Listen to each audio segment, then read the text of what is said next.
Fala pessoal, tudo bem com vocês? Vamos falar de Palmeiras? O Abel Ferreira firmou um pacto com os jogadores, hein? O momento mágico de Gustavo Scarpa. E por que a vitória sobre o Bahia foi tão importante? Chega mais, eu sou o Chico Garcia, inscreva-se no canal, hein? E vamos juntos.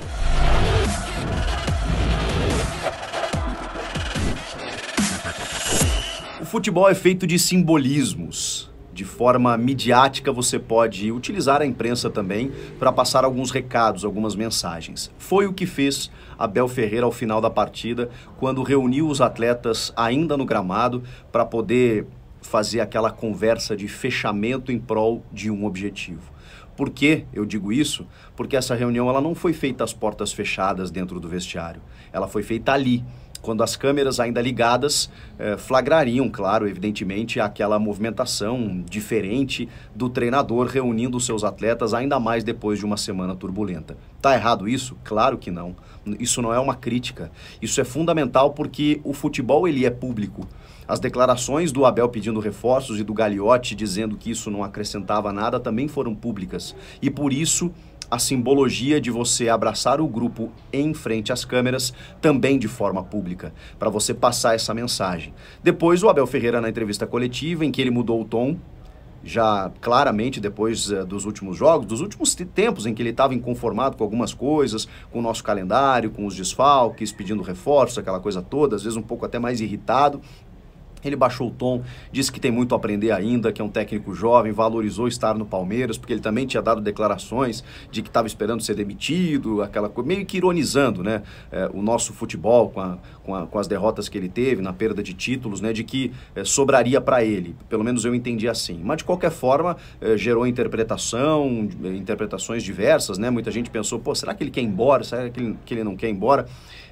Ele baixou o tom na entrevista, valorizou o Palmeiras e revelou o que ele disse aos jogadores naquela reunião no centro do gramado. Disse aos jogadores que eles serão campeões brasileiros. Eu me lembro do Cuca em 2016, quando o time é eliminado precocemente da Libertadores e o Cuca dá essa declaração. Nós vamos brigar pelo título brasileiro. A gente vai buscar o título brasileiro. Poderia não ter acontecido, mas houve um objetivo claro ali traçado para que o Palmeiras saísse da fila do Brasileirão, que já durava 22 anos. E o Cuca conseguiu. Não estou dizendo que isso vai acontecer agora, mas é bom que se diga, esse campeonato tão maluco e tão diferente, tão equilibrado e tão nivelado por vários aspectos, a Covid atrapalha, as lesões, o calendário, tudo isso tem dificultado equipes que não conseguem ainda manter aquele ritmo, aquele nível que a gente imaginava no começo da competição. O Atlético Mineiro, o São Paulo, o Grêmio, são equipes que estão decepcionando nesse momento. E aí você vê a ascensão de equipes médias, que a gente não sabe até onde vão chegar, mas tirando pontos de várias equipes que teoricamente disputarão o título. Por que a vitória sobre o Bahia ela foi tão importante? Exatamente por isso.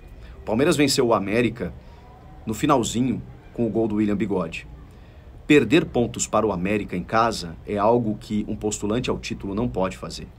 Perder pontos para o Bahia em casa, valorizando o time do Bahia, inclusive a atuação do time no jogo, já vou falar sobre isso, não pode acontecer, porque o Bahia não disputa o título, não vai disputar o título, pode fazer uma grande campanha, uma campanha histórica, pode chegar na Libertadores, pode, o Bahia realmente tem condições disso, é um time muito bem ajeitado pelo Dado Cavalcante, mas não vai disputar o título brasileiro. E nessa concorrência com os demais, com os postulantes, você vê o Juventude tirando pontos do Flamengo. Você vê o Flamengo perdendo pontos para o Bragantino. Também não sei onde o Bragantino vai chegar e não estou aqui desmerecendo a vitória dessas equipes. Estou dizendo que esses candidatos ao título, que teoricamente terão mais fôlego ao final, você vê o Palmeiras não perdendo esses pontos. Perdeu para o Bragantino, que é uma ótima equipe, venceu até o Flamengo, como acabei de citar.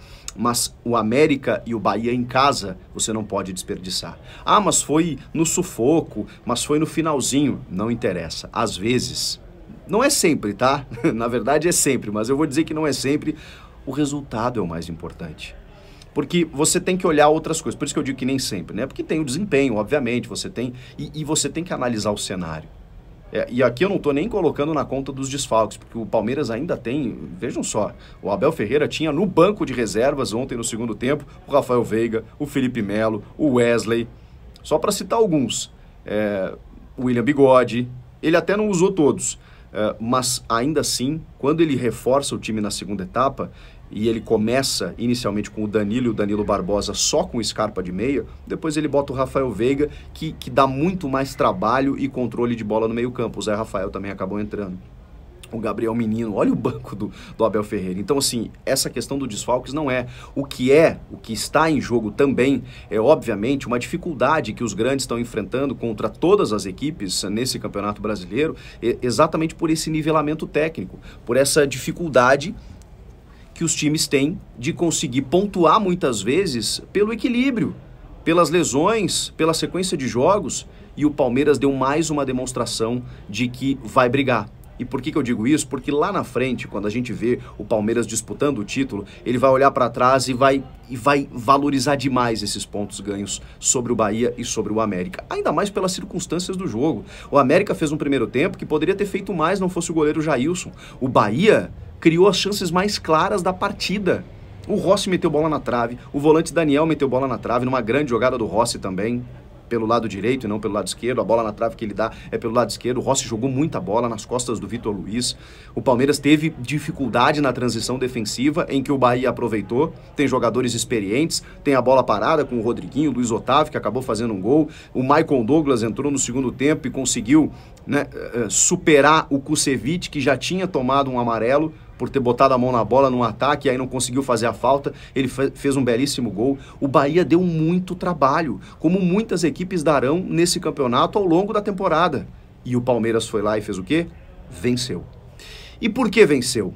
Porque tem um jogador diferenciado que está mostrando todo o seu talento finalmente nessa temporada. Ele já tinha mostrado suas ferramentas em algumas oportunidades, né? O Scarpa sempre foi bom jogador. Jogou até de lateral esquerdo e muito bem na temporada passada, na ausência do Vinha.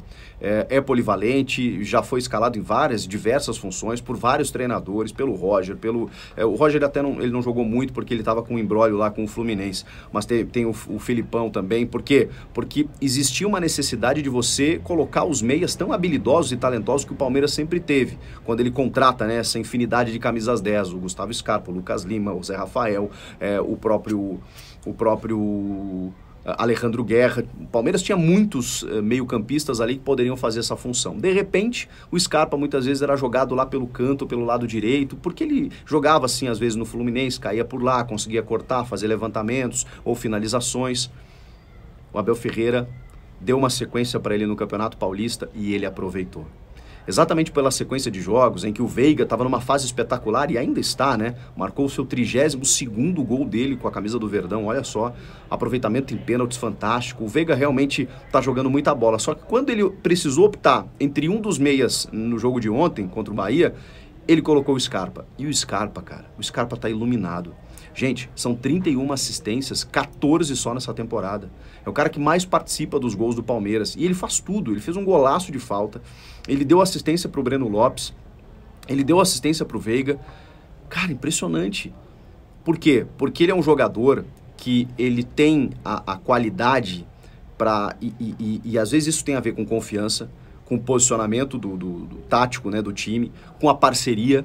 Então vejam que o Rafael Veiga entra e os dois já se entendem muito bem, porque eles são de características diferentes. O Veiga é um jogador que ele consegue arrastar a defesa, né? Ele consegue jogar de frente, ele pega a bola e consegue levar os defensores e os companheiros. Quando ele chega de frente para o gol, ele pode ter a opção de finalizar ou buscar um companheiro. O Scarpa sabe jogar de costas. O Scarpa sabe a hora de cadenciar, a hora de acelerar. Eu comparo ele muito com o Everton Ribeiro, que são meias, que não são aqueles meias que pisam na bola, né? Bota a mão na cintura e começa a pensar o jogo. Não, ele tem o dinamismo necessário para o futebol atual, fora a qualidade técnica dele. Tá iluminado, tá correspondendo e que bom que o Palmeiras tem esse tipo de jogador para resolver a sua parada. Então, essa vitória, ela coroou, obviamente, o momento do Scarpa, ela tranquilizou o ambiente do Palmeiras e ela fez com que o time ganhasse pontos contra um adversário difícil, mas que lá na frente não vai disputar a mesma coisa que o Palmeiras. Por isso essa vitória foi tão importante. Depois de uma semana complicada, o Abel Ferreira abraçar o grupo e dizer: vamos em busca do título brasileiro, que talvez é o que esteja faltando para ele, né? Porque ele ganhou a Libertadores, ganhou a Copa do Brasil, já pensou se esse português ganha o Brasileirão também? Que bom, tomara que ele fique, ele já deu uma acalmada, a temporada é longa, ele é um ótimo profissional e o que a gente cobrava do Abel era que era essa inconformidade dele, né? Um pouco enervado, à beira do campo também, nas entrevistas e tudo mais. Óbvio que ninguém gosta de ser criticado, mas eu valorizo o que o Abel está fazendo no Palmeiras e espero que ele fique aqui por muito tempo. Acho que a gente só tem a ganhar com ele e que bom, faz parte também, né? A gente critica daqui, ele rebate de lá e tá tudo certo. O importante é o trabalho que está sendo feito e está sendo feito de forma muito positiva. Então, essa vitória foi fundamental. Vocês não concordam? Comenta aqui, inscreva-se no canal, eu volto na próxima. Tchau!